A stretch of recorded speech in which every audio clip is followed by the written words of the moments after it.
I never expected her to remember my name, let alone everything else. The coffee shop on 8th in Maine was the kind of place you didn't really notice unless you had time to kill. Dim light, that slow drip of conversation, the soft scrape of spoons against mugs. I came here most mornings, not for the coffee, which was just okay, but for the quiet routine. I'd sit by the window, stir my black coffee 3 times, then set the spoon down just so, fingers twitching slightly as I folded the napkin into a neat square.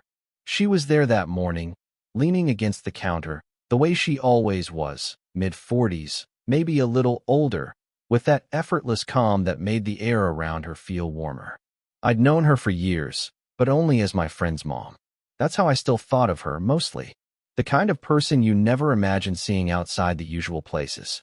"Hey, Jake," she said softly, a quiet surprise in her voice that caught me off guard.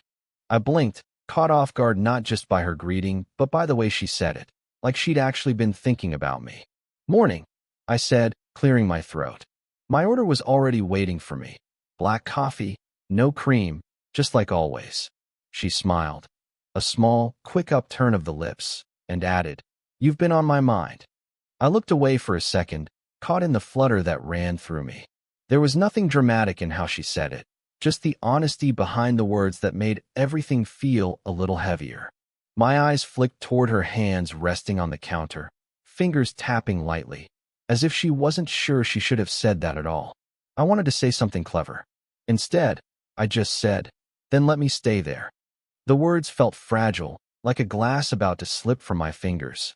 For a moment, we stood there in the quiet hum of the cafe, the ticking clock on the wall, the distant hiss of the espresso machine. Neither of us sure what came next. I caught the scent of her perfume, faint, a mix of cedar and something soft, and for a second I wondered if she noticed how I kept folding and refolding my napkin, a nervous habit I'd never mentioned. She glanced at me, eyes holding a question I didn't know how to answer. Most days, I kept my loneliness in small places. Unsent texts lingering on my phone, fingers hovering over the screen before retreating, half-written messages never quite brave enough to send. Or long pauses in my thoughts where I'd start to imagine someone noticing, really noticing, and then pull back before it got complicated. That morning was different.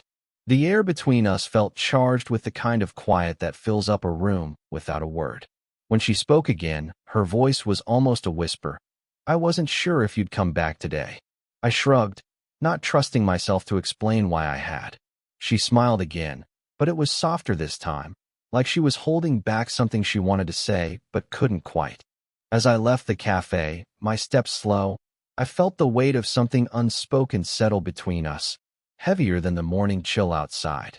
The lingering warmth of her words stayed with me longer than the coffee ever could. Later that afternoon, my phone buzzed, a message from her. Just 3 words, "Can we talk?" And just like that, everything shifted. The cafe had emptied out by the time she and I sat at a small corner table, the afternoon light soft and a little lazy through the windows. She had ordered tea this time, a pale green steaming quietly between us. I watched the way her fingers curled around the warm cup, careful but steady, like holding onto something fragile. "I wasn't always good at saying what I felt," she said, voice low, almost like she was confessing to the empty room rather than to me. After Mark and I split, I spent a long time just existing, not really living. The mention of her ex-husband, my friend's dad, pulled at something tight inside me. A reminder of why this was all tangled.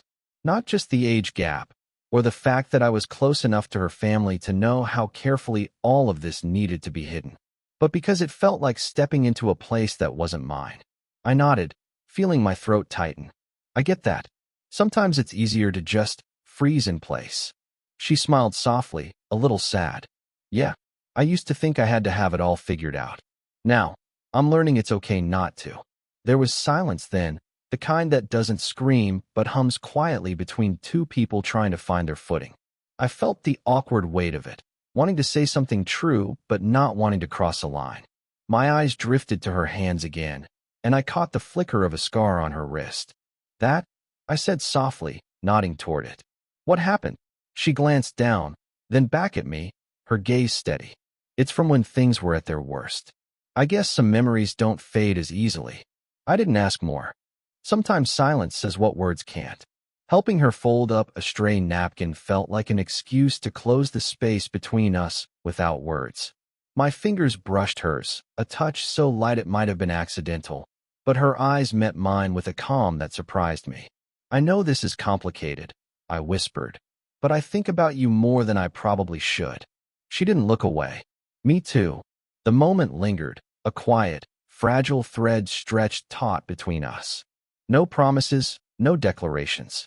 Just two people leaning into something neither of us was sure we were ready to name. As I walked away later, her voice caught softly behind me. Jake! I turned. She smiled, the kind of smile that didn't need explanation. I don't know why that moment stayed with me. I thought later, maybe because it felt like someone finally saw me. The days after that afternoon blurred together in a strange rhythm. Small messages, brief encounters, quiet glances. But then, just as I felt something was about to settle between us, she pulled back. It was a Thursday. I found her at the bookstore, the one near the corner where she sometimes worked part-time.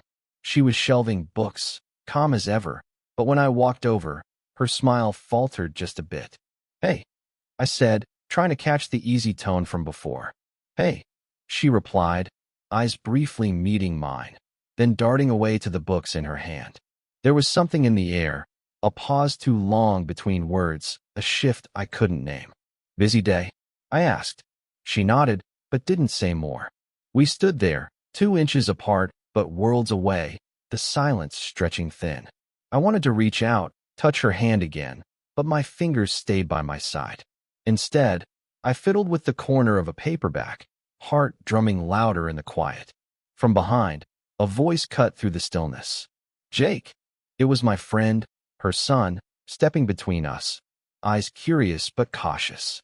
She stiffened, a flicker of something unreadable crossing her face. Hey man, I muttered, stepping back, the space between us snapping open like a wound. Hey, she said, voice softer now, almost too soft. I caught a glimpse of her hands, tense, gripping the edge of the shelf like it was holding her up. That night, I replayed the moment over and over. The way her smile didn't quite reach her eyes. The way my friend's sudden arrival shifted everything, like it had pulled a veil over us. Days later, we met again in the quiet corner of that same cafe. This time, the tension was sharper, the silences louder. We talked in broken sentences, eyes flicking to mouths, but never quite meeting lips.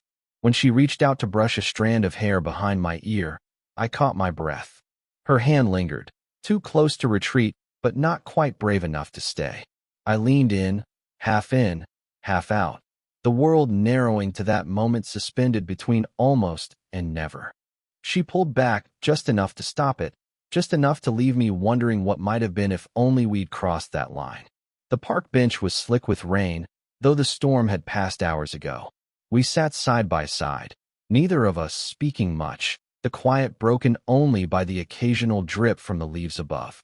My jacket still smelled faintly of smoke, hers of something clean, soap, maybe. I saw you with her today, I said finally, voice low, careful. Not angry, but not quite calm either. She didn't look at me. Instead, her eyes traced the cracked pavement beneath us. She's just a coworker, she said. The words felt flat, but I could hear the weight behind them. I wanted to believe her, wanted to tell myself it was enough. But the knot in my chest wouldn't loosen. It's not about her, I whispered. It's this. Us. What we're trying to do. Her hand twitched, resting inches from mine, like it was both desperate to reach out and terrified to cross the line. I'm scared, she said, of messing everything up, of losing control. I swallowed hard, watching the faint tremble in her fingers. Me too. We sat like that for a while, the silence folding around us like a fragile truce. I don't know how much longer I can pretend this isn't complicated, I admitted, voice barely above the rain's echo. Her glance finally met mine, eyes searching, uncertain. What if we're fooling ourselves? The question hung between us, fragile and raw. And just as I was about to answer, or maybe ask the one thing that would change everything, the world paused. What do we do now? The days after that park bench stretched out into a strange silence. She stopped texting first. No morning hellos, no casual check-ins. When I showed up at the cafe, her usual corner seat was empty. The warmth between us cooled to a quiet distance I couldn't bridge. One afternoon, I caught a glimpse of her across the street, talking with a man I didn't recognize. The way she laughed was lighter than I remembered, but something in her stance was guarded, careful. Later that night, my phone buzzed with a message that never arrived. I stared at the blank screen, thumb hovering over her name. I wanted to ask about the man, about the past she'd never mentioned, the ex she hinted at once, and the child she once said was hers alone to protect. But the words got stuck. Hope twisted into confusion, and confusion folded into withdrawal. I replayed our moments together, searching for the sign I'd missed, the line we never crossed. I didn't feel heartbroken. I felt paused, like life forgot to finish the sentence. And the chair where she used to sit stayed empty. The kitchen light was low, just enough to catch the steam rising from 2 half-empty mugs. We sat across from each other, the table a quiet barrier that felt thicker than it should. Outside, the street was silent, the world holding its breath. She looked at me, eyes steady but tired. "I don't know if I can do this," she said, voice soft, almost a whisper. I nodded, feeling the weight behind the words. Not just the fear of what we were, what we might become, but the cost of breaking what little was left. "I'm scared too," I said, fingers tightening around my mug. "But maybe it's worse if we don't try." Her lips pressed into a thin line. Then, a slow breath. "I'm afraid of losing you, and losing myself." We sat with that, the silence stretching and folding around us. Then she reached out, her hand brushing mine. Careful, real. I smiled, not because everything was fixed, but because in that small touch, we both chose to keep trying. "Okay," she said, and that was enough. Months later, the cafe on 8th and Main felt different, quieter, warmer in a way that didn't need words. I was back in my usual spot by the window at 8:47 a.m., stirring my black coffee 3 times before setting the spoon down just so. She sat nearby, the faint scent of green tea drifting from her cup. We didn't talk much about the past or the near misses that filled those early days. Instead, we shared small moments, a nod over a quiet laugh, hands brushing briefly as we reached for the same book, the familiar rhythm of 2 people who knew each other without needing to say it. One afternoon, we found ourselves on that same park bench, the rain long gone, the air cool and steady. She smiled at me, soft, real, and I felt the weight of everything that had come before settled gently behind us. It wasn't perfect. It wasn't easy, but it was ours. And as I watched her fingers curl around her tea, I thought quietly, some sentences don't need an ending. Sometimes, just letting them unfold is enough.